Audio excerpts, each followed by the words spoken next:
ॐ विश्वं दर्पणदृश्यमाननगरी तुल्यन्निजान्तर्गतं पश्यन्नात्मनि मायया बहिरिवोद्भूतं यथा निद्रया यः साक्षात् कुरुते प्रबोधसमये स्वात्मानमेवाद्वयं तस्मै श्रीगुरुमूर्तये नमः इदं श्रीदक्षिणामूर्तये बीजस्यान्तरिवाङ्कुरो जगदिदं प्राङ्निर्विकल्पं पुनः मायाकल्पितदेशकालकलना वैचित्रचित्रीकृतं मायावीव विजृम्भयत्यपि महायोगी वयस्वेच्छया तस्मै श्रीगुरुमूर्तये नमः इदं श्रीदक्षिणामूर्तये तस्मै श्रीगुरुमूर्तये नमः इदं श्रीदक्षिणामूर्तये। ॐ सहना भवतु सहनौ भुनक्तु सह वीर्यङ्करवावहै तेजस्विनावधीतमस्तु मा विद्विषावहै। ॐ शान्तिः शान्तिः शान्तिः। सदाशिवसमारम्भां शङ्कराचार्यमध्यमाम् अस्मदाचार्यपर्यन्तां वन्दे गुरुपरम्पराम्। ॐ 19मो श्लोक 14मा अध्यायનો जक्षन् क्रीडन् रतिं प्राप्तः स्त्रिभिर्यानैस्तथेतरैः शरीरं न स्मरेत् प्राणः कर्मणा जीवयेदमुम्। એટલે આ વિદ્યાનંદ પ્રકરણ જે છે એની અંદર ચાર વિદ્યાથી પ્રાપ્ત થતો આત્મજ્ઞાનથી પ્રાપ્ત થતો જે આનંદ જે છે એને આ રીતે ચાર પ્રકારે બતાવ્યો. પહેલું તો દુઃખનો અભાવ થઈ જાય. વિદ્વાનને દુઃખ એટલે શોક ન રહે. આત્મવિદ શોકમ તરત એ બધું આપણે જોઈ લીધું. શરીરમાનું કિમ એટલે ત્યાં આપણે બૃહદારણ્યકનું વાક્ય પણ જોયું કે શરીરની જ્વરાને અનુસરીને પોતે જ્વરાવાળો છે, મર્યાદિત છે, એવું રહેતું નથી. એને શરીરની જ્વરા ન જાય તો પ્રારબ્ધ પ્રમાણે છે, પરંતુ શરીરની જ્વરા એ મારી જ્વરા છે એ હૃદયમાં શોક ઉત્પન્ન કરે. શરીરમાં પીડા થાય ને ત્યારે મનમાં શોક થાય. એ મનના શોકમાંથી મુક્ત છે. એટલે એની વાત કરી દુઃખનો અભાવ. પછી બીજું છે સર્વકામની પ્રાપ્તિ, કામાપ્તિ. ત્રીજું કૃતકૃત્યતા અને ચોથું પ્રાપ્તિ. એમાંથી અત્યારે કામાપ્તિની ચર્ચા ચાલે છે. કામ્ય વિષય જે છે એની પ્રાપ્ત થઈ ગઈ. જે કોઈ જગતની અંદર કામ્ય વિષયો ગણીએ છીએ આપણે, જે તે વ્યક્તિ દ્વારા દરેકને કામ્ય વિષયો અલગ અલગ હોય છે. જે કીડીને ગમે એ આપણે બિલકુલ ના ગમે, આપણે ફેંકી દઈએ, કીડી એને ખાઈ જાય કે પેલી ફૂગ એને ખાઈ જાય, કે જે આપણા માટે સડેલી વસ્તુ પણ અન્ય જીવો માટે ખોરાક. એટલે કામ્ય વિષય જે છે એ દરેકનો અલગ અલગ હોય છે, દરેક જીવનો. અને એક જીવ માટે પણ એક કામ્ય વિષય અત્યારે જે હોય પછી ના હોય, પછી એની કામના જતી રહે, અથવા અત્યારે નથી કામના અને પછી કોઈ વસ્તુ કામનાનો વિષય બને. આ બધું થતું હોય છે. ખાસ કરીને મનુષ્યમાં તો આવું બહુ જોવા મળે છે. મૂડ હોય તો અમુક વસ્તુ ગમે, મૂડ ના હોય તો ન ગમે. અત્યારે કોઈ વસ્તુ નથી ગમતી, પછી ગમવા માંડી, ભાવવા માંડી. અત્યારે હવે જે ભાવે છે પછી ભાવવાનું બંધ થઈ ગયું. આ બધું થાય છે ને વાનગીઓમાં. આ બધું થતું જ હોય છે. બીજા વિષયોમાં થાય છે. અમુક પ્રકારની મ્યુઝિક અત્યાર સુધી ગમતું હતું, હવે નથી ગમતું. અત્યાર સુધી નહોતું ગમતું, હવે ગમવા માંડ્યું. સમથિંગ જે હોય તે કામ્ય વિષય જે તે જીવ દ્વારા જે તે કામ્ય વિષય હોય, જે તે કાળે જે તે સ્થળે. અમુક સ્થળમાં અમુક વસ્તુઓની કામના એ કામ્ય વિષય બને, બરાબર. અને અમુક વિષયો કામ્ય વિષય ન બને. બીજા સ્થળે બીજા કામ્ય વિષયો. આવું બધું થતું હોય છે. અર્થાત આટલી બધી વિવિધતા હોવા છતાંય એક વસ્તુ નક્કી છે કે કામ્ય વિષયની પ્રાપ્તિ થાય પેલા કામના કરનારાને કામ્ય વિષયની પ્રાપ્તિ થઈ ત્યારે પ્રાપ્ત કરનારો અને પ્રાપ્તિનો વિષય એક થઈ ગયા. એનો અર્થ પૂર્ણતા. એક છે હું અને બાકી છે જગત કામ્ય વિષયો. હું કામના કરનારો અને બાકી કામ્ય વિષયો. કામ્ય વિષય અને કામના કરનારો એક થયા ત્યારે પૂર્ણતાની લાગણી, એને આનંદ કહેવામાં આવે છે. એનું નામ જ પૂર્ણતા, એનું નામ જ આત્મા. એટલે ખરેખર જેણે આત્મજ્ઞાન પ્રાપ્ત કર્યું છે એને તો જાણે બધા કામનાના વિષયો મળી જ ગયા. એટલે કામનાના આપણે આ બધું ચર્ચા કરીએ છીએ, બધા કામનાના વિષયોને મળી જાય છે. એટલે શું એમ બેઠો છે અને એની સામે મોટું ટેબલ છે અને પછી આ ભોગવે છે ને પેલું ભોગવે છે. અરે ગમે એટલું એની સામે મૂક્યું અને ભોગવો તો એ તો હજુ મર્યાદિત જ છે. સર્વ કામનાના વિષયો કહે છે. એટલે સમજવાનું છે કે કામ્ય વિષયની પ્રાપ્તિ થતાં પેલા કામના કરનારાની ઉણપ દૂર થઈ જાય છે અને એને પૂર્ણતાની લાગણી આવે. અર્થાત હું પૂર્ણ છું. તો પૂર્ણ જ છું ને ભાઈ, તું આત્મા જ છું. એટલે જેને જ્ઞાન છે એને તો બધા વિષયો પ્રાપ્ત જ થઈ ગયા છે. આ સમજવાનું છે. એટલે દુઃખ અભાવત એવ અસ્ય સર્વકામાપ્તિ એ રીતે 18મા શ્લોકમાં કહ્યું, સર્વાન કામાન અસૌ આપત્વા અમૃતો હિ અમૃતો ભવત ઇતિ અતઃ. અને આ રીતે વાસ્તવની અંદર દુઃખ અભાવત એવ અસ્ય સર્વકામાપ્તિ, એની અંદર સર્વાન કામાન અસૌ આપતા અમૃત ભવત, એ ઐતરેય ઉપનિષદ, ઋગ્વેદનું જે આ ઉપનિષદ છે ઐતરેય ઉપનિષદ, એમાંથી આ કોટ કર્યું. અને પછી છાંદોગ્ય ઉપનિષદમાંથી કોટ કર્યું 19મા શ્લોક, એક સામવેદનું. જક્ષન ક્રીડન રતિમ પ્રાપ્ત સ્ત્રીભીર્યાનૈ તથેતરૈ. છાંદોગ્ય ઉપનિષદના 8મા અધ્યાયના 12મા ખંડમાં 3જો મંત્ર, 8:12:3. પરમ જ્યોતિ રૂપ સંપદ્ય સ્વેન રૂપેણ અભિનિષ્પદ્યતે સહ ઉત્તમ પુરુષ સ તત્ર પર્યેતિ. જક્ષન ક્રીડન રમમાણ સ્ત્રીભીર્વા યાનૈર્વા જ્ઞાતિભિર્વા ન ઉપજનસ્મરન ઇદમ શરીરમ. એ મંત્રનો સાર રૂપે આ 19મો શ્લોક છે. પરમ જ્યોતિ રૂપ સંપદ્ય, પરમ જ્યોતિને પ્રાપ્ત કરીને, પરમાત્માને અર્થાત ચૈતન્ય, આત્મજ્ઞાનથી હું આત્મા છું, ચૈતન્ય છું, સ્વયં પ્રકાશ છું. એ રીતે જ્યોતિ, મારા પ્રકાશથી બધું પ્રકાશ છે. જ્યોતિ એને કહેવાય જેના પ્રકાશથી બીજું પ્રકાશ, એને જ જ્યોતિ કહીએ. અગ્નિની જ્યોતિ જે છે એના પ્રકાશથી બીજી વસ્તુઓ પ્રકાશે. એટલે એ રીતે આ ચૈતન્ય જ્યોતિથી, એટલે એને જ્યોતિ સાથે સરખાવે. આપણે એવું વિચારવાનું નહીં કે અંદર કોઈ જ્યોતિ આમ ટમક ટમક થઈ રહી છે, એવું બધું નહીં. ચૈતન્ય જ્યોતિ એટલે હું હોઉં તો પછી હું પેલા ફ્લેમના રૂપમાં જોઉં, હું જોનારો હોઉં એનો, તો પછી એ તો મારાથી ભિન્ન જ થઈ ગયું ને. એ તો પછી અનાત્મા થઈ ગયું. પછી અહીંયા તો આત્મજ્યોતિ એટલે હું, જેના પ્રકાશથી બધું પ્રકાશે છે. શરીરમાં બુદ્ધિ, ઇન્દ્રિયો, ભૂખ, તરસ, ફલાણું ઢીકણું, આપણી લાગણીઓના જગત બધું જેના પ્રકાશમાં પ્રકાશે છે, એ ચૈતન્ય જ્યોતિ. પરમ જ્યોતિ રૂપ સંપદ્ય સ્વેન રૂપેણ અભિનિષ્પદ્યતે.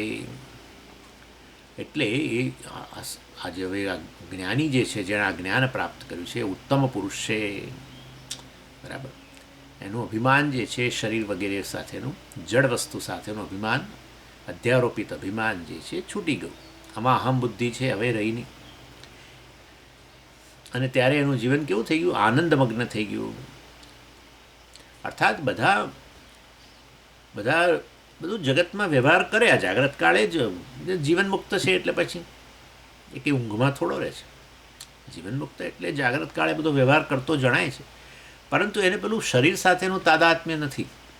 એટલે સમય શરીર સાથે તાદાત્મ્ય નથી તો પછી ઊંઘ જેવી જ થયું ને. શરીરનું તાદાત્મ્ય ઊંઘમાં જતું રહે છે. તો એવું અત્યારે એટલે આમ તંદ્રામાં ફરે છે એવું નહીં. પણ એ જ્યારે જગત સાથે વ્યવહાર કરતો હોય અને પોતાને એને અનુરૂપ કંઈક કહેતો હોય, પોતાને શિક્ષક કહેતો હોય કે પોતાને ફલાણું કહેતો હોય, ઢીકણો કહેતો હોય, ખાનારો પીનારો બધું કહે ને, એવું તો કહે જ ને કે હું ચાલવા ગયો અને હું આમ કર્યું, મેં પેલું કર્યું, મેં. પણ એના મનમાં સ્પષ્ટ છે. જેવું પેલો જે છે ને આપણો એક્ટર, કેટલા બધા, એટલે એના શૂટિંગ તો 3-3, 4-4, 5-5, 6-6 મહિના ચાલે અને કાં તો વર્ષોય ચાલે. જેટલું શૂટિંગ કરેવું એટલું કરે બધું. અને જેમાં જે સ્ક્રિપ્ટ હોય એ પ્રમાણે બોલે ને એના પ્રમાણે વેશે પહેરે પરંતુ એના મનમાં સ્પષ્ટ હોય કે આ હું નથી, એટલું તો નક્કી જ હોય. એ જ જો ભૂલી જાય તો પછી ના રાખે ને, કારણ કે એ તો ગાંડો થઈ ગયો, એવું થઈ ગયું પછી. એટલે કહેવાનો આશય છે આવું સ્પષ્ટતા.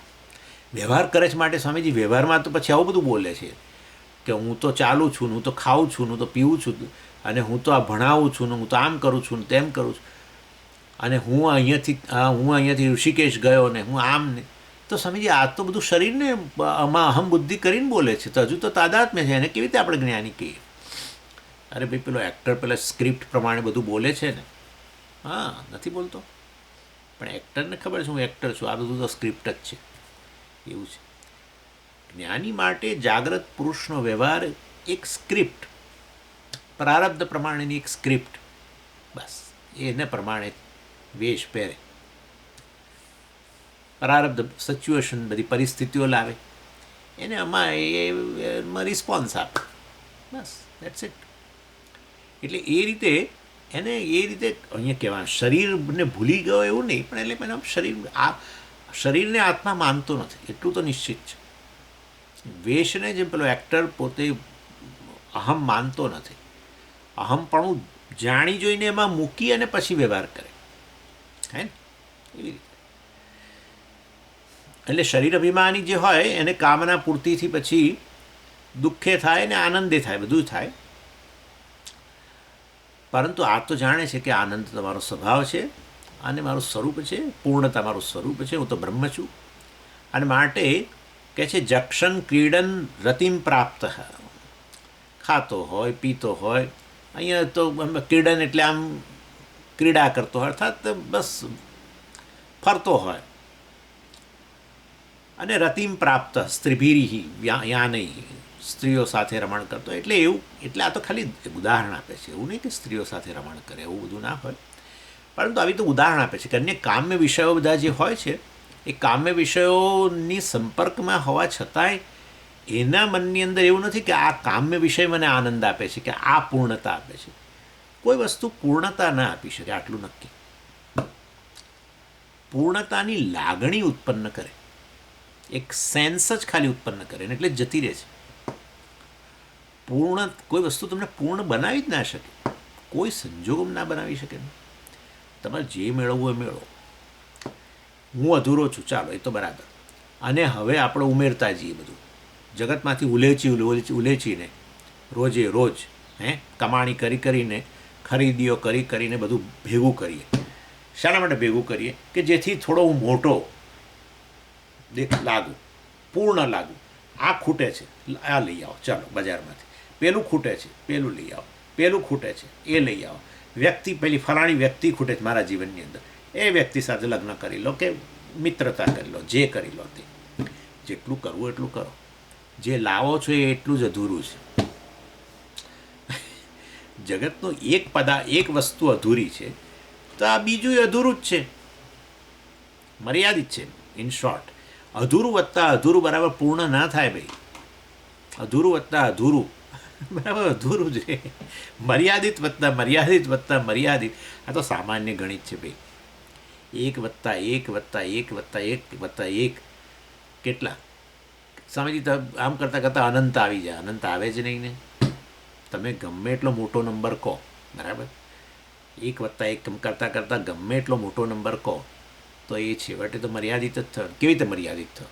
હજુ એમાં એક ઉમેરી શકાય છે? હા, ઉમેરી શકાય, બસ તો પતી ગયું. અનંત એટલે શું? બધું સમય જ ગયું, કશું હવે તમે ઉમેરી જ ના શકો. અનંતનો બીજો અર્થ પણ છે કે બાદબાકી ન કરી શકો. બાદબાકી કરતાં ઓછું થયું તો પેલું અનંત હતું જ નહીં.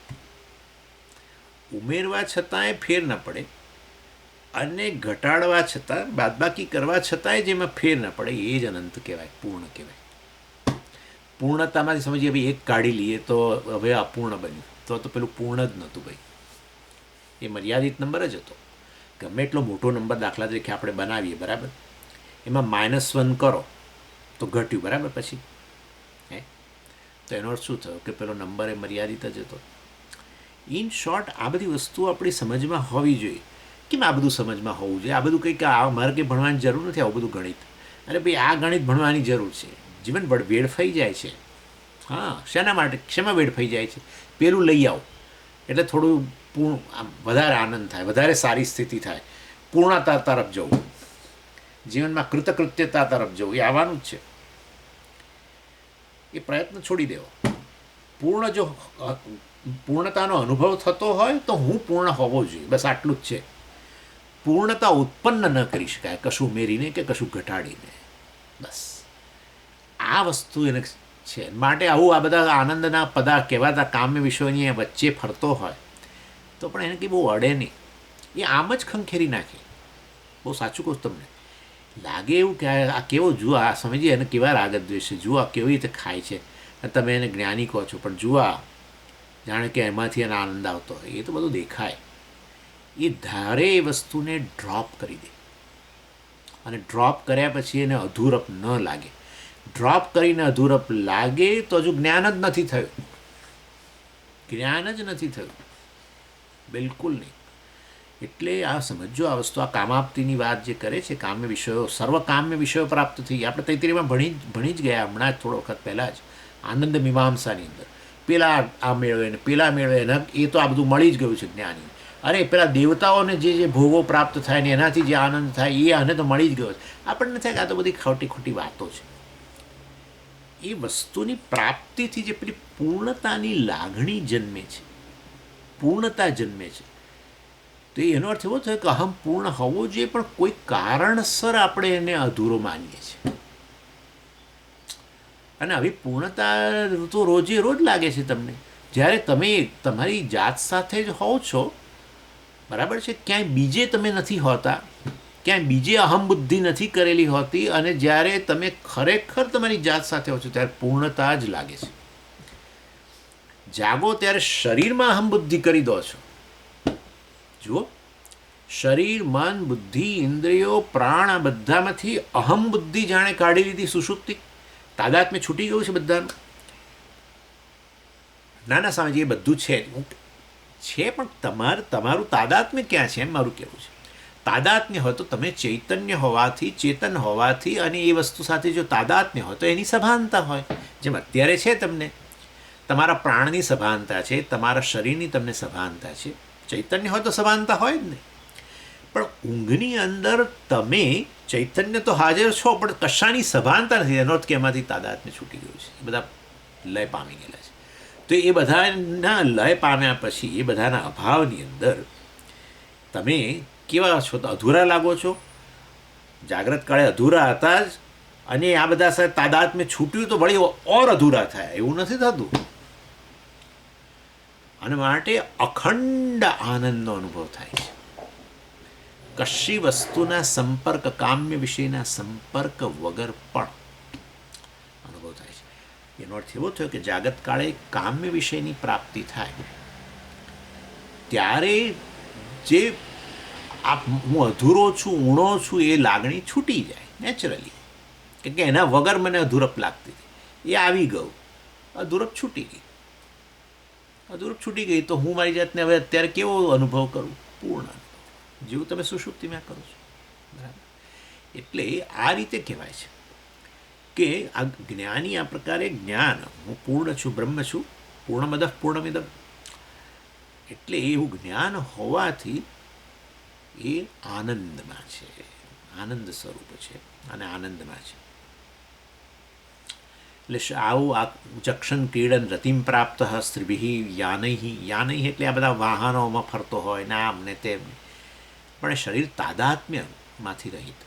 શરીરમાં જે તાદાત્મ્ય છે, પ્રારબ્ધના ઉપભોગ પૂરતું તાદાત્મ્ય છે. બસ જે સહજ તાદાત્મ્ય પ્રારબ્ધ સાથે આવેલું છે. જન્મ્યો ત્યારે તો અજ્ઞાની હતો, માટે આ શરીરમાં તાદાત્મ્ય હતું જ, અને એના થકી જ પ્રારબ્ધનો ઉપભોગ. એટલે એક સહજ તાદાત્મ્ય રહી ગયું છે. પણ પેલું અજ્ઞાનજમ તાદાત્મ્ય, અજ્ઞાનમાંથી ઉત્પન્ન થયેલું તાદાત્મ્ય જે છે કે હું તો આ જ છું, એ તાદાત્મ્ય જતું રહ્યું. હવે તો પ્રારબ્ધ કર્મને ઉપભોગ માટે શરીર ચેતન હોવું જોઈએ. માટે એ રીતે શરીરમાં ચેતનતા જે જણાય છે ને એના થકી સુખ દુઃખ વગેરેનો અનુભવ થાય, એટલા પૂરતું એ તો ઈશ્વરની સૃષ્ટિને અંતર્ગત છે. એ સહજ તાદાત્મ્ય છે. પણ એ જાણે છે અજ્ઞાનમાંથી જન્મેલું જે તાદાત્મ્ય છૂટી ગયું, અર્થાત હું શરીર છું એ પ્રકારના ખ્યાલ માંથી એ મુક્ત થઈ ગયો, કારણ કે અજ્ઞાન જતું રહ્યું. માટે એ આપણે આ વસ્તુ આપણે દૃગ્દર્શી વિવેકમાં ભણેલા. બસ એટલે એ અહીંયા કહેવાયું જક્ષન ક્રીડન. હા, ઓકે. પછી કહ્યું શરીરમ ન સ્મરેત, શરીરનું સ્મરણ નથી કરતો. હતા હવે તમે સમજી ગયા. મેં તમને કહ્યું કે વાસ્તવમાં જ્યારે એને અહમની એની જે સભાનતા છે કેવળ આત્માની સભાનતા છે, અર્થાત એને જ સત્ય માને છે. શરીર વગેરેમાં જે તાદાત્મ્ય સામાન્ય તાદાત્મ્ય છે એ તો આ વ્યવહાર માટે છે ખાલી. જેમ પેલો એક્ટર જે તે વેશ સાથે તાદાત્મ્ય કરીને એક વ્યવહાર કરે એ ફિલ્મના સ્ક્રિપ્ટ વગેરે પર અનુસાર, એ પ્રકારનું છે. શરીરમ ન સ્મરેત પ્રાણ કર્મણા જીવયેત અમુમ. બહુ ટિપિકલ વસ્તુ કહે છે, પ્રાણ કર્મણા જીવયેત. એટલે હવે આ જે પ્રાણ જે છે એ આ શરીરને ટકાવે છે. બસ આ જ્ઞાનીના શરીરને અમુમ એટલે આ શરીર જીવયેત એને જીવિત રાખે છે. બરાબર છે, કારણ કે જીવન મુક્ત એટલે એનું જે પ્રારબ્ધ છે એમાં આને જીવિત તો રાખવું જ પડે. પ્રારબ્ધનો ઉપભોગ, મૃત શરીર કેવી રીતે પ્રારબ્ધ. એટલે અમુમ જીવયેત, આ શરીરને જીવિત રાખે છે. કોણ? પ્રાણ. કેવી રીતે? કર્મણા, પ્રારબ્ધ કર્મથી. એટલે પ્રારબ્ધ કર્મ રૂપી નિમિત્ત દ્વારા પ્રાણ આ શરીરને, એટલે પ્રારબ્ધ કર્મ પૂરું થયું કે આ પ્રાણ વિદાય લેવું ના આવે. એના કિસ્સામાં, જ્ઞાનીના કિસ્સામાં વિદાય, જ્ઞાનીના કિસ્સામાં અહીંયા જ શમન થઈ જાય. એના પ્રાણ અહીંયા જ શમી જાય. એના પ્રાણ આ પેલું સૂક્ષ્મ શરીર સાથે અન્ય હવે બહાર જાય અને પછી નવા પ્રારબ્ધ પ્રમાણે નવું શરીરને કશું જ નહીં, નવો જન્મ જ નહીં. એટલે એના પ્રાણ અહીંયા જ શાંત થઈ જાય. એટલે આ પ્રકારે અહીંયા કહેવામાં આવે. ચાલો, એટલે આ ઋગ્વેદને પછી આ સામવેદનું વાક્ય છાંદોગ્ય. અને હવે યજુર્વેદમાં પણ આવું આ સર્વકામની વિદ્વાન હવે કામાપ્તિ, કામ્ય વિષયોની પ્રાપ્તિ કરે છે, સર્વકામનાના વિષયો પ્રાપ્ત કરે છે. એ વસ્તુ ત્યાં યજુર્વેદમાં પણ કહેવામાં આવી છે, એ બતાવે છે. સર્વાન કામાન સહાપ્નોતિ નાન્યવજ્જર્મ કર્મભિઃ વર્તન્તે શ્રોત્રિયે ભોગાઃ યુગપત્ક્રમવર્જિતાઃ. સર્વાન કામાન સહ આપનોતિ. આ છે ને આ આનંદ મીમાંસા આપણે જે તૈત્રીયમાં ભણી ગયા ને એ બૃહદારણ્યક ઉપનિષદમાં છે. તૈત્રીય ઉપનિષદ કૃષ્ણ યજુર્વેદના છે અને બૃહદારણ્યક ઉપનિષદ શુક્લ યજુર્વેદના છે. યજુર્વેદની બે શાખાઓ, શુક્લ અને કૃષ્ણ. કૃષ્ણ યજુર્વેદની અંતર્ગત તૈત્રીય ઉપનિષદ. એમાંય આપણે આ જો બીજો અધ્યાય જ ભણીએ છીએ અત્યારે, એમાં 8મો સેક્શનમાં આવી ગયું. આપણે અત્યારે જો 8મો સેક્શન ચાલે છે, પરંતુ આપણે તો હવે આગળ વધી ગયા. પણ એમાં પેલી આનંદ મીમાંસા આવી હતી, બરાબર છે. અને આવી આનંદ મીમાંસા બૃહદારણ્યક ઉપનિષદમાં પણ છે. 4:3 કેવું કે છે નંબર 4:33, આઈ એમ સોરી, ચોથા અધ્યાયનું ત્રીજું બ્રાહ્મણ બૃહદારણ્યક ઉપનિષદના સેક્શનને છાંદોગ્યમાં ખંડ કહીએ છીએ. બૃહદારણ્યક ઉપનિષદના બ્રાહ્મણ કહે એને. ચોથા અધ્યાયનું ત્રીજું બ્રાહ્મણ, અને એમાં 33મો મંત્ર જે છે એ આ આનંદ મીમાંસાનું વર્ણન છે. સર્વાન કામાન સહ આપનોતિ ન અન્યવત જન્મ કર્મભિઃ. બધી કામનાઓ એટલે કે કામ્ય પદાર્થો જે છે એને એક સામટા સહ આપનોતિ. સર્વાન કામાન, સર્વ કામ્ય વિષયો એને એક સાથે પ્રાપ્ત થઈ ગયા. એટલે ભાઈ એ આખી દુનિયામાં આ પ્રાપ્ત થઈ જાય, એ આખી દુનિયા એને પ્રાપ્ત થઈ જાય તો કે એક સામટા ક્યાં ભોગવી શકવાના છે. એટલે એનો અર્થ કે જરા જુદી રીતે સમજવું જોઈએ આ વસ્તુ. આ તો ઉપનિષદનું વાક્ય છે, વેદનું વાક્ય છે, એના માટે અત્યંત સિરિયસ વસ્તુ છે. એટલે આ ઉપનિષદ આપણી સાથે કોઈ મજાક કરી રહ્યું છે અને આ બધું મજાકમાં બોલે છે એવું કે થોડું છે. આ બહુ ગંભીર વાક્યો હોય છે ને, એટલે પછી એનું અર્થઘટન વ્યવસ્થિત કરવું જોઈએ. એટલે બધા જ કામનાના વિષયો જે છે એનો જાણે એને એક સામટો અનુભવ થાય છે એમ કહેવાનો આશય છે. કામનાના વિષયો પ્રાપ્ત થતાં જે આનંદ કે પૂર્ણતા જન્મે છે, પૂર્ણતાની લાગણી જે ઉત્પન્ન થાય છે વ્યક્તિને, અર્થાત પોતે પોતાની જાત સાથે હોય છે, પોતે જે પૂર્ણ છે, બ્રહ્મ છે, એ જ એનો જ અત્યારે જાણે કે અનુભવ કરે છે. અનુભવ તો હંમેશા આ બ્રહ્મનો છે જ, પરંતુ અન્યત્ર આત્મબુદ્ધિ કરીને જાણે કે હું એનાથી દૂર ગયો છું, અને એ આત્મબુદ્ધિ ક્ષણ માટે છૂટી જાય છે, અર્થાત ઉણપની લાગણી છૂટી જાય. અન્યત્ર આત્મબુદ્ધિ કરવી, અનાત્મામાં આત્મબુદ્ધિ કરવાને કારણે તો ઉણપ છે. અને પછી આ શરીર વગેરેમાં આત્મબુદ્ધિ કરીને શરીર વિષયક જ ઈચ્છાઓ હોય છે આપણને. શરીર વિષય ઈચ્છા હોય, ઇન્દ્રિયો વિષયક ઈચ્છા હોય, મન વિષયક ઈચ્છાઓ હોય, કે તમારા પ્રાણ સંબંધી કઈ ઈચ્છા હોય. રાગદ્વેષ બધા એના જ છે. આત્મા બ્રહ્મ વિષયક મન તો રાગદ્વેષ છે, કશું નથી. અને આત્મા માનીને પછી આ બધું ઊણું અધૂરું છે, એટલે પછી એ પૂર્ણતા માટે એને કઈ રીતે પૂર્ણ બનાવવું શરીરને. શરીરના દેખાવ વિષય હોય છે આપણને રાગદ્વેષ ઈચ્છાઓ. હું આવવાને બદલે આવો બનું, કે આપણી હાઇટ વિશે હોય, ઊંચાઈ વિશે હોય, વજન વિશે હોય, દેખાવ વિશે હોય, રંગ વિશે હોય ને, સ્વાસ્થ્ય વિશે હોય. એટલે આપણી બધી કામનાઓ રાગદ્વેષ બધા અનાજ છે. મન વિષયક હોય, મનમાં સ્મૃતિ ઓછી હોય તો આપણને થાય કે મારી સ્મૃતિ વધે એવું કંઈક કરું. જ્ઞાન ઓછું હોય તો જ્ઞાન વધે એવું કંઈક કરું. લાગણીઓની કંઈક મુશ્કેલીઓ હોય તો એ ફલાણી લાગણીઓ ઓછી થઈ જાય, આવી સારી લાગણીઓ વધુ જન્મે ને આવું બધું થાય ને. એટલે કેટલાક સંશયો હોય મનની અંદર, એ નિવૃત્ત થઈ જાય એવી ઈચ્છા હોય. એટલે કહેવાનો આશય એવો છે, ઇન્દ્રિયોના સંબંધી હોય. મારી આંખ થોડી વધારે સારું જુએ તો સારું, કાન ઓછું સાંભળે છે એટલે સારું, વધારે સાંભળે તો સારું. આ બધું તો થાય જ. એટલે આપણા ઈચ્છાઓ બધી કામનાના વિષયો છે, બધા શરીર, મન, બુદ્ધિ, પ્રાણ વિષયક જ છે. અને એના હોય તો એ વાંધો નથી, એ તો બરાબર છે. પરંતુ એમાં આત્મબુદ્ધિ કરવાને કારણે એની ઉણપ મને મારી ઉણપ લાગે, અને પછી એ ઉણપમાંથી મુક્ત થવા માટે ઈચ્છાઓ જન્મે. બરાબર ને? અને ઈચ્છાઓનો વિષય મળે ત્યારે તમારે જાણે કે આની સાથેનું તાદાત્મ્ય ક્ષણ માટે છૂટી ગયું. જેવું સુષુપ્તિમાં તો લાંબા સમય માટે છૂટી જાય છે, ત્યારે તમે તમારી જાત સાથે કેવળ તમે ચૈતન્ય આત્મા રૂપે, સાક્ષી રૂપે હો છો, તો પૂર્ણ કોઈ પ્રકારનું ડાયમેન્શન નથી, પૂર્ણ લાગે, પૂર્ણતાની લાગણી છે. આનંદ એટલે જ થાય છે સુષુપ્તિ. જાગ્રત કાળે થોડી ક્ષણ માટે છૂટે છે એમ, વળી પાછું ફરી પછી કોઈ બીજી ઈચ્છા ઉત્પન્ન થાય ફરી. એટલે આ રીતે બધા કામ્ય વિષયો જે છે, આ જ્ઞાનીને તો જાણે એક સામટા મળી ગયા. અજ્ઞાની લોકો માટે કામનાઓ જે છે એની પૂર્તિ ક્રમથી થાય. એક આજે કેટલાક વિષયો મળે અને ભોગવીએ, કાલે બીજા મળે, પછી પરમ દિવસે બીજા મળે, આ રીતે. એટલે જે પોતાને સાક્ષી રૂપે કે આત્મા રૂપે જે જાણે છે એને આવો ક્રમ ના હોય. અને આત્મા કહો તો પછી ક્રમ આવે, કારણ કે આ તો કાળમાં મર્યાદિત જ છે. અને આત્મા માનો તો પછી પેલું ભૂતકાળ ને અત્યાર ને પછી ભવિષ્ય બધું આવે. ભૂતકાળમાં હતું જ નહીં, થોડા વર્ષો પહેલાં હતું જ નહીં.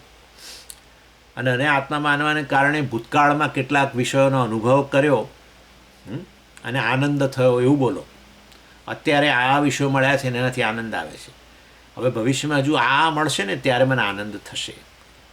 એ કયા આધારે કહો છો? બસ હું આ છું એ દૃષ્ટિ કહો છો, બરાબર. પણ હું સાક્ષી છું, આત્મા છું, ચૈતન્ય છું કેવળ, તો પછી તો કાળનો સાક્ષી છો, તો પછી તો વાસ્તવમાં આવું બધું હોય જ, ક્રમ હોય જ નહીં એની અંદર, એમ કહે છે. એટલે એ દ્રષ્ટિએ કહે છે કે બધા જ કાળમાં જે કામનાઓ છે બધી જાણે કે એની પૂર્ણ થઈ ગઈ. એણે જાણી લીધું કે જગતની અંદર જ્યાં કંઈ આનંદ છે, જે તે વસ્તુઓની કામનાઓના વિષયોની પ્રાપ્ત કરીને જે તે આનંદ જે છે, જે તે જીવોને પ્રાપ્ત થાય છે, એ આનંદ કે પૂર્ણતા તો ખરેખર હું જ છું. એટલે ભૂત, વર્તમાન, ભવિષ્ય એ કાળનો ક્રમ સાક્ષી માટે ન હોય. સાક્ષી તો કાળનો સાક્ષી છે, બરાબર. એટલે જ્યારે ભગવાને પોતાનું વિશ્વરૂપ દેખાડ્યું ત્યારે અર્જુનને એમણે કહ્યું કે આ ભૂત ભવિષ્ય તારે જે જોવું હોય જોઈ લે. અહીંયા એક સામટું દેખાડ્યું. વર્તમાન તો દેખાય જ જાણે વિશ્વરૂપમાં, પણ ભગવાને કહ્યું કે ભૂતકાળમાં શું થઈ ગયું છે આ જગતમાં, જગતની અંદર શું શું ઘટનાઓ બની છે ભૂતકાળની, એ તારે જોવું હોય તો જો.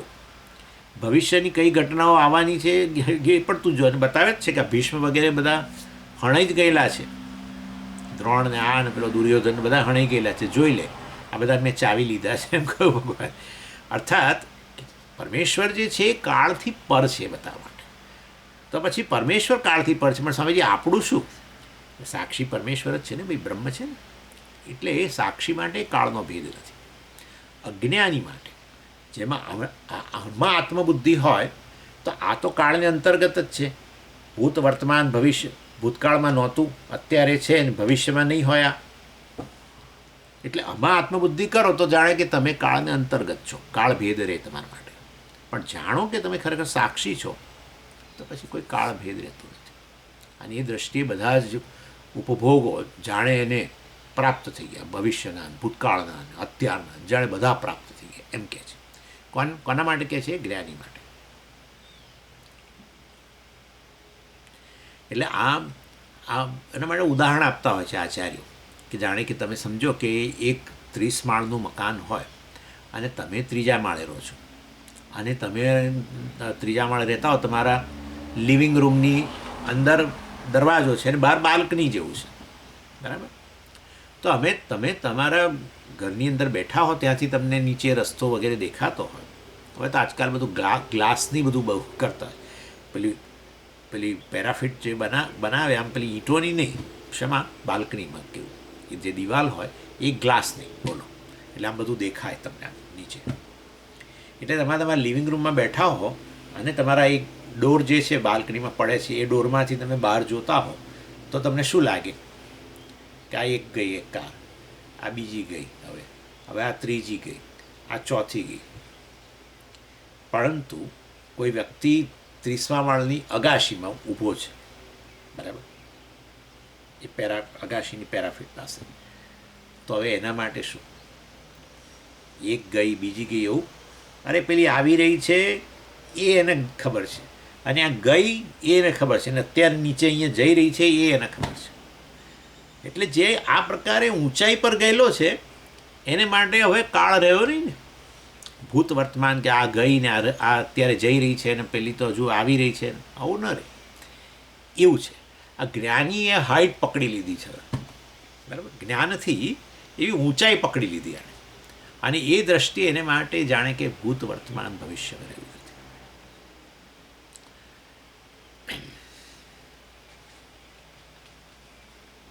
એટલે અજ્ઞાની તો બધા વિવિધ કર્મો કરીને વિવિધ જન્મોની અંદર, અનંત કાળની અંદર, બરાબર, જન્મ લેતા રહે ને એ રીતે કામનાઓને ભોગવતા રહે, કામ્ય વિષયો પ્રાપ્ત કરે, પરંતુ એક સાથે ન હોય. જ્યારે વિદ્વાન માટે તો જાણે એક સાથે.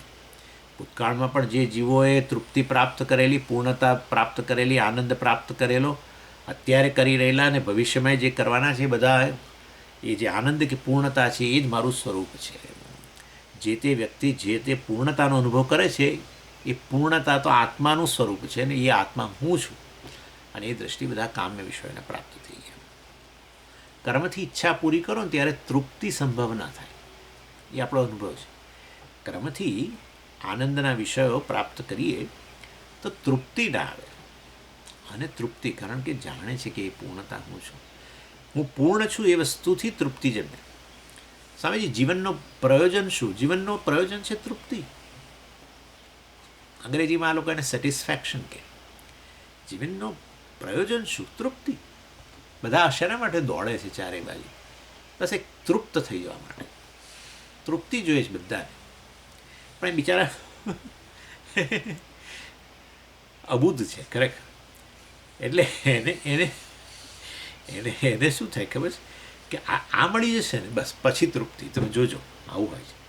આ મળી ગયું એટલે તૃપ્તિ, અને એ મળી ગયું, તૃપ્તિ લાગી એ ખરી, થોડી વાર પછી એ કહેવાનું છે. એટલે અબુદ્ધ લોકો બિચારા તરસ્યા રહે છે. એમને તૃપ્તિની લાગણી જન્મે ખરી, પરંતુ તરસ્યા જ રહે છે. એવું છે. એમને ક્રમથી ઈચ્છાઓ પૂરી થતી હોય ને ત્યાં તૃપ્તિ સંભવ નથી. તૃપ્તિ તો આત્માનો સ્વભાવ છે, અથવા આત્મા પૂર્ણ છે એ વસ્તુની સ્પષ્ટતાથી તૃપ્તિ જન્મી જાય. એક જ રીતે તૃપ્તિ શક્ય છે. જીવનનું પ્રયોજન તમે પૂછતા હો તો તૃપ્તિ છે. સ્વામીજી, આવી રીતે તૃપ્તિ, એક જણ મને કહે છે તૃપ્તિ સ્વામીજી આવી રીતે જીવનમાં આવી જાય ને તો પછી કોઈ પ્રોગ્રેસ જ ના થાય. અરે મેં કહું ભાઈ, તારે પ્રોગ્રેસ કરવો છે એટલે કે તારે જીવનમાં કંઈક હાંસલ કરવું છે, બરાબર છે? બરાબર, સરસ. હાંસલ કરીએ એ આપણો પ્રોગ્રેસ, કંઈક ને કંઈક આગળ વધતા જઈએ.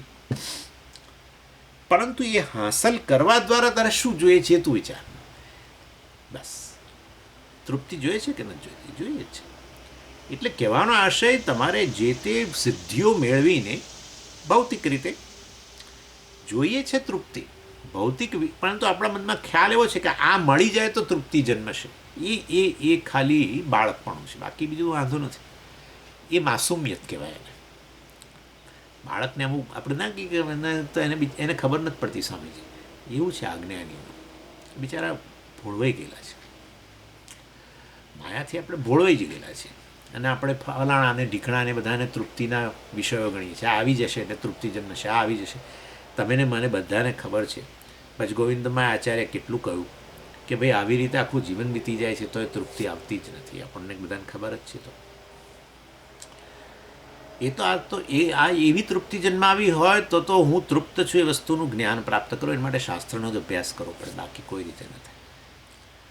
એટલે તૈત્તિરેયની અંદર આપણે અત્યારે તૈત્તિરેયનો સર્વાન કામાન સહ આપનોતી વગેરે તમને કહું તો આનંદ મીમાંસા તો છે જ, એ તો જાણે હવે આવી જ રહી છે, એના થોડા શ્લોકો છે.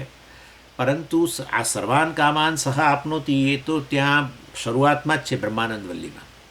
સત્યમ જ્ઞાનમ અનંતમ બ્રહ્મ યો વેદ નિહિતમ ગુહાયામ પરમે વ્યોમન સોહ સહ અશ્નુતે સર્વાન કામાન સહ બ્રહ્મણા વિપશ્ચિતેતી. રાઈટ? એટલે એ એટલો પાર્ટ કોટ કર્યો છે, એમાંથી થોડોક ભાગ અહીંયા કોટ કર્યો છે શ્લોકની અંદર. એટલે તૈત્તિરેયમાં આવી રીતે સર્વકામનાના વિષયો પ્રાપ્ત થઈ જાય છે વિદ્વાનની સમજાવવા માટે. પેલું મનુષ્ય, ગંધર્વ, દેવ વગેરેના આનંદનો ઉલ્લેખ કર્યો કે એ લોકોને જે વિષયો પ્રાપ્ત થાય, અને મનુષ્યને જે વિષયો પ્રાપ્ત થાય ને એનાથી જે આનંદ થાય એના કરતાં 100 ગણો આનંદ આવે તો ને તે શતમ એક્સેટ્રા એક્સેટ્રા, એનાથી 100 ગણો આનંદ આપેલા ગંધર્વોને, એનાથી 100 ગણો આનંદ દેવતાઓને વગેરે વગેરે એ રીતે આવ્યું હતું. એટલે આ શ્રોત્રિય વગેરે જે છે, જ્ઞાની જે છે, જે એ અકામહત છે. શ્રોત્રિયસ્ય ચ અકામહતસ્ય એવું આવ્યું હતું. શ્રોત્રિય એટલે જેણે જ્ઞાન પ્રાપ્ત કર્યું છે, શાસ્ત્ર થકી આત્મ વિષય જ્ઞાન પ્રાપ્ત કર્યું છે, સ્પષ્ટ જ્ઞાન. હા, જ્ઞાન પ્રાપ્ત કરવું બુદ્ધિમાં એ નહીં, હું આ છું એ પ્રકારની એની સ્પષ્ટતા. કારણ કે હવે એટલો આધાર જે છે બુદ્ધિમાં જ્ઞાન પ્રાપ્ત કરવું એ તો બધા ગમે તે બુદ્ધિશાળી વ્યક્તિ કરી શકે. આ તો બધું બહુ આમ તર્કસંગત છે જ આપણું વેદાંત શાસ્ત્ર. એટલે તમારામાં થોડી ઘણી બુદ્ધિ હોય, તમે ફોર્મલ એજ્યુકેશન હોય, તમે થોડું ભણ્યા હોવ તો તમે આ બધું ફટાફટ સમજી જ જાઓ. એવું નથી કે ના સમજો, પણ હું આ જે સમજો છું એ હું છું. આત્મા બ્રહ્મ ને આત્મા આનંદ સ્વરૂપ ને આત્મા પૂર્ણ ને આ બધું એ નહીં. હું પૂર્ણ છું એ પ્રકારની સ્પષ્ટતા એને જ્ઞાન કહેવાય. અને એ તફાવત બે વચ્ચેનો આટલો જ છે કે જેને મનની અંદર થોડી શુદ્ધિ છે, રાગ દ્વેષ વગેરેનો પ્રભાવ ઓછો છે, એ લોકોના પેલો અવરોધ રહ્યો નથી, માટે એ લોકો આ પ્રકારની સ્પષ્ટતા મેળવી શકે છે. એ સ્પષ્ટતા ન આવે તો માનું કે અનેક અવરોધો છે આપણા રાગ દ્વેષ સાથે બધું છે. એટલે ઈશ્વરનો અનુગ્રહની જરૂર છે, એવો અર્થ થઈ ગયો એનો સીધો. રાગદ્વેષ આપણે નિવૃત્ત નથી કરી શકતા, રાગદ્વેષથી પરેશાન થઈએ પણ નિવૃત્ત નથી કરી શકતા. એટલે તો પછી મદદ લેવી જોઈએ, બરાબર ને? અને મદદ ઈશ્વરની લેવી જોઈએ. બીજું અન્ય વ્યક્તિ પાસે ન જવાય રાગદ્વેષ નિવૃત્તિ માટે. એ પોતે પોતાના રાગદ્વેષથી પીડાય છે, માટે કોઈનું અન્ય વ્યક્તિનું શરણું ના લેવાય, ઈશ્વરનું શરણું લેવાય, જે આ બધું દૂર કરવા માટે સક્ષમ છે. એટલે અકામહત કહ્યું અહીંયા, કામેન ન હત, હે ને? અકામેન હત એવું નહીં, અકામથી હણાઈ ગયેલો એવું નથી. એટલે કામેન હત, કામથી હણાયેલ, અકામહત ન કામહત, બરાબર? એ રીતે. એટલે હવે તમે સમજી ગયા, કામ્યાના વિષયોથી એ હણાતો નથી, કારણ કે એને ખબર છે કે આ બધા વિષયોથી જે પ્રાપ્ત થાય આનંદ એ તો હું છું જ, પૂર્ણ છું.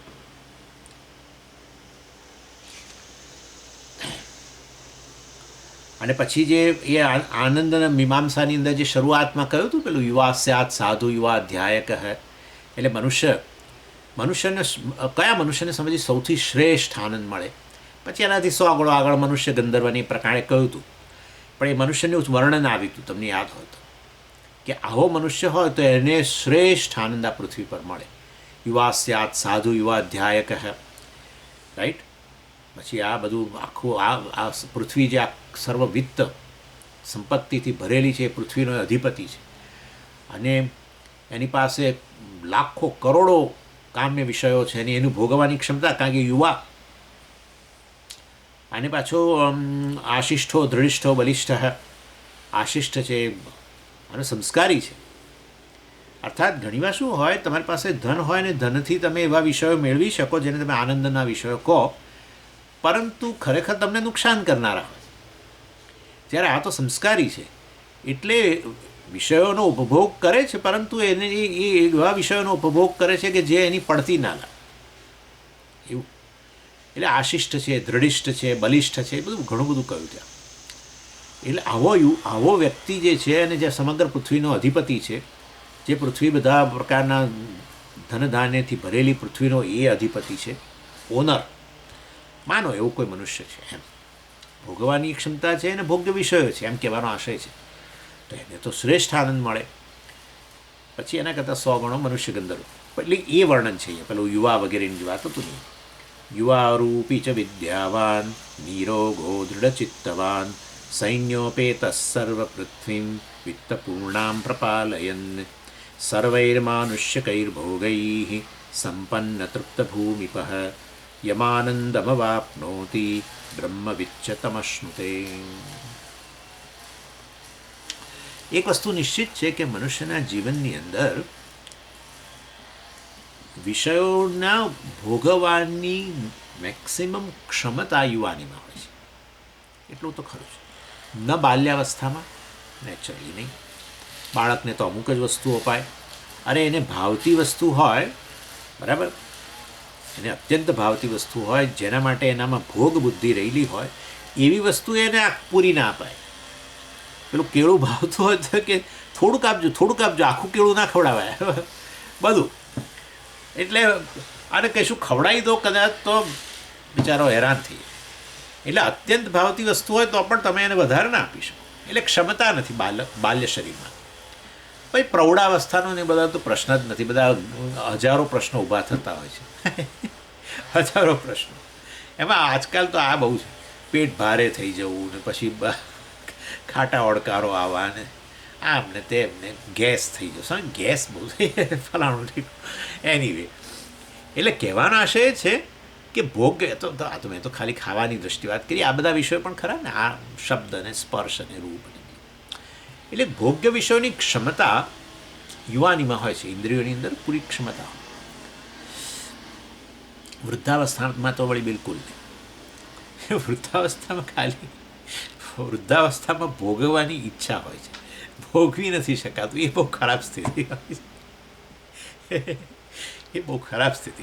કારણ કે પેલી આખી જિંદગી યુવાનીમાં ભોગવ્યું છે એટલે સંસ્કાર પડી ગયેલા છે કે આ સરસ વિષય છે, પણ હવે ક્ષમતા જતી રહી છે અને ઈચ્છા બધું.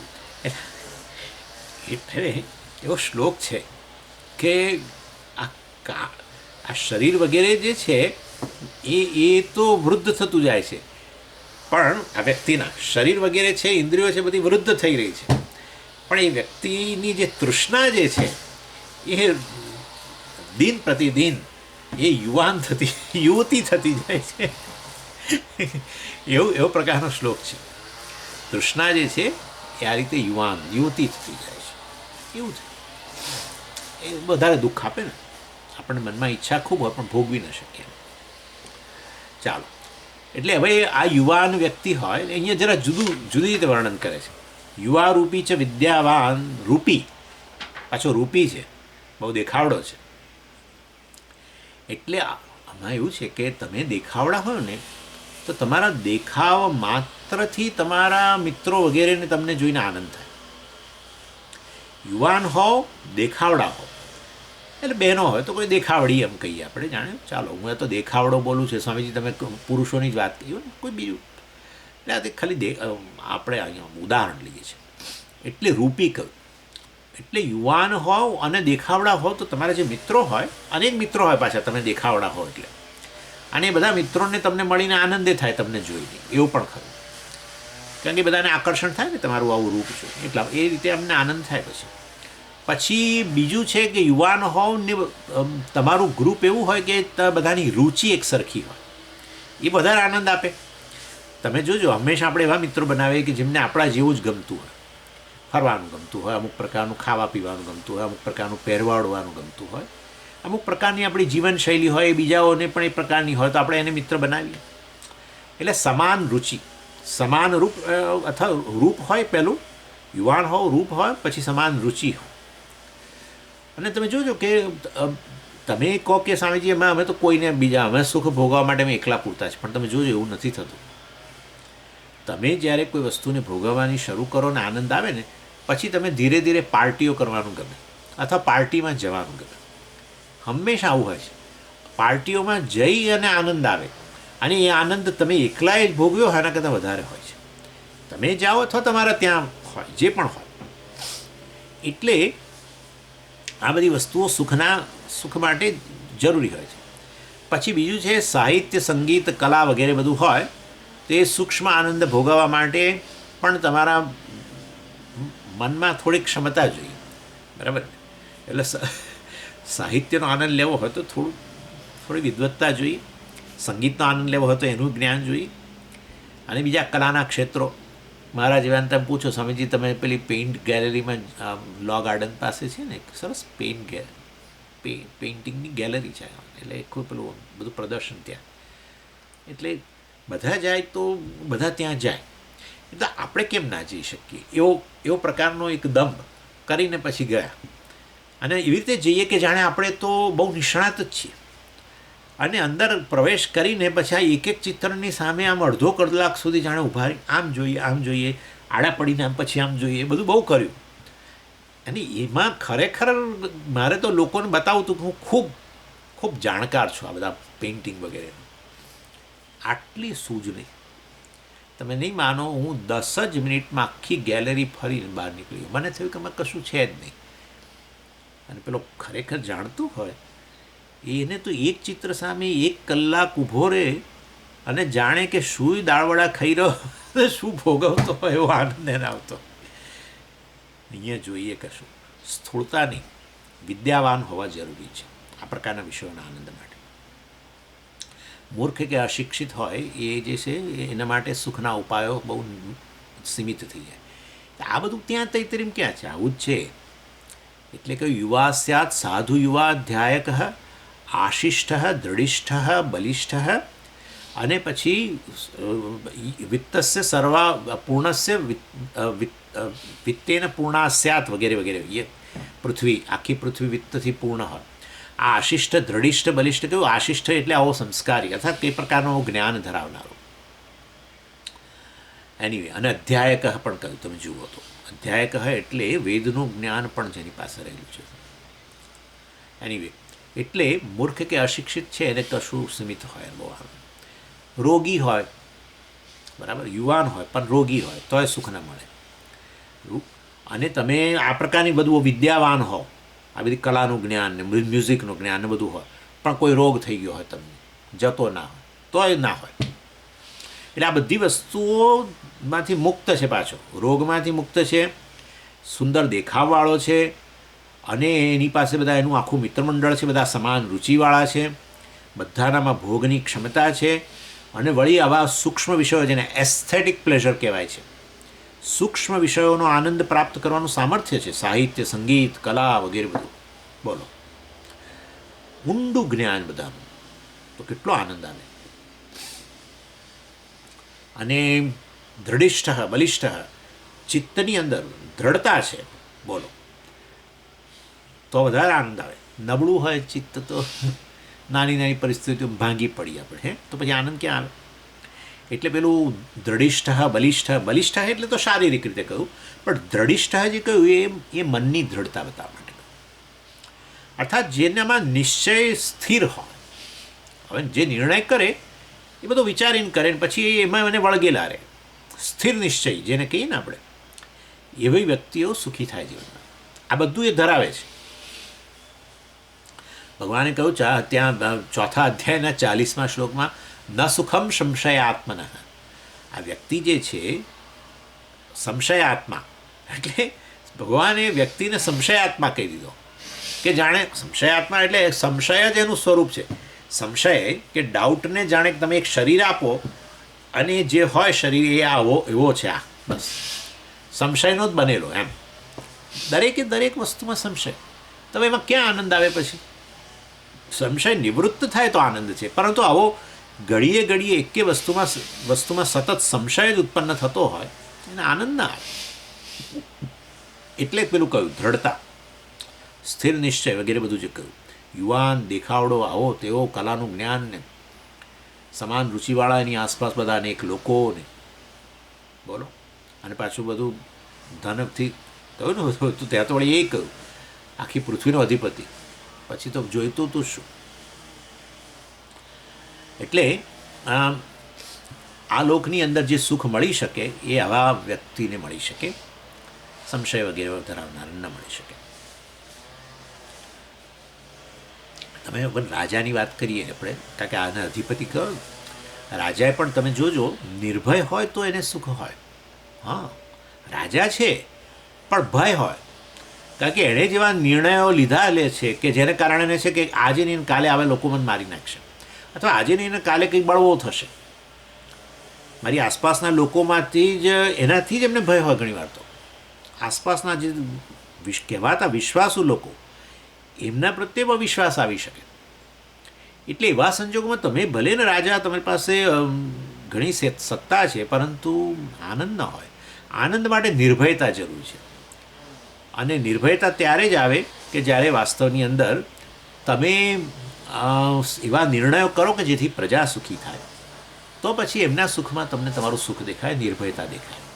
પ્રજા વિશે એવા નિર્ણયો લો કે જેને કારણે પ્રજા દુઃખી થાય, અને તમે કહો કે હું તો રાજા છું, મને તો હું તો લઈ શકું આ બધા નિર્ણયો અને હું સુખી રહીશ એમને દુઃખી કરીને, તો એ નથી બનતું. એ અંદરથી ભયભીત જ હોય કે આ પ્રજા કોઈ દિવસ બળવો કરશે, અથવા કોઈક વ્યક્તિ પ્રજામાંથી ગમે તે કોઈ મને આવીને મારશે. આવું હોય છે જ. અરે સૈન્યનો ભય હોય છે ને, આપણે તો જોઈએ છીએ આપણા પડોશી દેશો વગેરેની અંદર, હે ને, સૈન્યના બળવોને બધું કેટલું થતું હોય છે. કારણ કે સૈન્ય પર આધિપત્ય અને સૈન્યને દબાવવાની કોશિશ ને વગેરે વગેરે. એટલે સૈન્ય દબાયેલું, કચડાયેલું હોય, દુઃખી હોય, તો આ પ્રકારે થાય. એટલે એની રાજ્યની અંદર ધનધાન્યથી સમૃદ્ધ હોય તો પછી પ્રજા સુખી હોય, ને તો પછી પોતાને સુખની લાગણી ઉત્પન્ન હોય થાય, પોતાને પણ નિર્ભયતા લાગે, ભયનું કોઈ કારણ ન લાગે વગેરે. અહીંયા એ કહેવામાં આવ્યું. એટલે યુવા રૂપી ચ વિદ્યાવાન, નિરોગ, દ્રઢચિત્તવાન, સૈન્ય ઉપેત. આ એક રહી ગયો, સૈન્ય ઉપેત, સૈન્યથી યુક્ત છે. સૈન્યથી યુક્ત છે તો પણ તમે તો કહ્યું કે હમણાં સૈન્ય હોય ને છતાં આવું થાય. આ સૈન્ય બળ હોય અને એના દ્વારા આતંકીઓ વગેરે જે છે, એક દુશ્મનો હોય, એના પર નિયંત્રણ રાખી શકતો હોય, તો પછી નિર્ભયતા હોય, આનંદ હોય. એટલે એ રીતે સૈન્ય ઉપેત. નહીં તો આતંકવાદીઓ કે દુશ્મનોનો ભય હોય, પણ પોતાની પાસે એવું સૈન્ય હોય, મજબૂત સૈન્ય હોય કે એનાથી એ બધાની સામે રક્ષણ કરી શકે પોતાનું રાજ્યનું વગેરે, તો એના આનંદ હોય. સર્વ પૃથ્વીમ વિત્તપૂર્ણામ, એટલે પેલું આવ્યું વિત્તેન પૂર્ણા સ્યાત, એ વસ્તુ અહીંયા કહી. સર્વ પૃથ્વીમ વિત્તપૂર્ણામ પ્રપાલયન, એટલે પ્રજા જે છે એ અર્થાત રાજ્ય જે છે ધનધાન્યથી સમૃદ્ધ છે, અને માટે એ સુખી છે પ્રજા, અને માટે પોતે પણ સુખ છે. જે રાજાની પ્રજા અસંતુષ્ટ હોય તો રાજાથી એ ક્ષુબ્ધ રહેતી હોય, તો એ રાજા પોતે પણ સતત શંકાગ્રસ્ત જ રહે, દુઃખી રહે. કે એને થાય ને કે આ પ્રજા આટલી બધી દુઃખી છે મારા વ્યવહારથી, તો વાસ્તવની અંદર આ બધા મારું ખરાબ જ ઈચ્છી રહ્યા છે કે ક્યારે જાય, કેવું જે તે હોય, આ બધા મારું ખરાબ જ ઈચ્છી રહ્યા છે, એવું એને ખબર જ હોય નેચરલી. અને ત્યારે જ્યારે એને મનમાં આવું થાય કે બધા આખી પ્રજા મારું ખરાબ જ ઈચ્છી રહ્યા છે, કે હું જવું ઈચ્છે છે, કે મને કોઈપણ રીતે હેરાન થવું, પરેશાન થવું એવું ઈચ્છી રહી છે પ્રજા, તો પછી વાસ્તવમાં એ કોઈ રીતે સુખી ન હોય. એટલે આ સાદા નિયમો બતાવે છે આ રીતે કે મનુષ્ય પ્રસન્ન થવા ઈચ્છે તો એનામાં એવો વિશ્વાસ હોવો જોઈએ કે અન્યની તરફ મારી સારી ભાવના છે, અને એ લોકોની પણ મારા પ્રત્યે સારી આ ભાવના છે. ચાલો, એ તો પાછી વાત થઈ. અને પછી આગળ બીજું કહ્યું, સર્વમાનુષ્યકૈ ભોગૈ સંપન્ન તૃપ્ત ભૂમિપ યમ આનંદમ વાપનોતિ બ્રહ્મવિચ તમ સમશ્નુતે. એટલે મનુષ્ય ઉચિત મનુષ્યને જે પણ પ્રાપ્ત થઈ શકે બધા ભોગોથી એ યુક્ત છે. માનુષ્ય કઈ ભોગૈ સર્વૈ સંપન્ન, બધા જ પ્રાપ્ત થયેલા છે. એવો આ સંતુષ્ટ રાજા અધિપતિ જે છે, બરાબર, ત્યાં એ રીતે કહ્યું ને કે આખી પૃથ્વીનો અધિપતિ છે એ રીતે. એટલે કે એવો આવો સંતુષ્ટ રાજા હોય, આવો મનુષ્ય હોય જે રાજા હોય ને આ બધું વસ્તુ હોય એની પાસે, અને એ જેને આનંદ પ્રાપ્ત થાય એ પેલા જ્ઞાનીને તમ યમ આનંદમ અવાપનોતી, જે આનંદ આ રાજાને પ્રાપ્ત થાય, તમ બ્રહ્મવિદ સમશ્નુતે, એ પેલા જ્ઞાનીને તો પ્રાપ્ત જ છે. શ્રોત્રિયસ્ય ચ અકામહતસ્ય, એ શ્રોત્રિયને તો પ્રાપ્ત જ છે. એનાથી 100 ગણો છે એ પેલા એને તો પ્રાપ્ત જ છે વગેરે કહ્યું. એ રીતે અહીંયા બતાવે છે. આગળ ચર્ચા હવે આપણે પછી કરીશું. ઓમ પૂર્ણમદ પૂર્ણમિદમ પૂર્ણાત પૂર્ણમુદચ્યતે પૂર્ણસ્ય પૂર્ણમાદાય પૂર્ણમેવાવશિષ્યતે. ઓમ શાંતિ શાંતિ શાંતિ. હરિ ઓમ શ્રી ગુરુભ્યો નમઃ. હરિ ઓમ.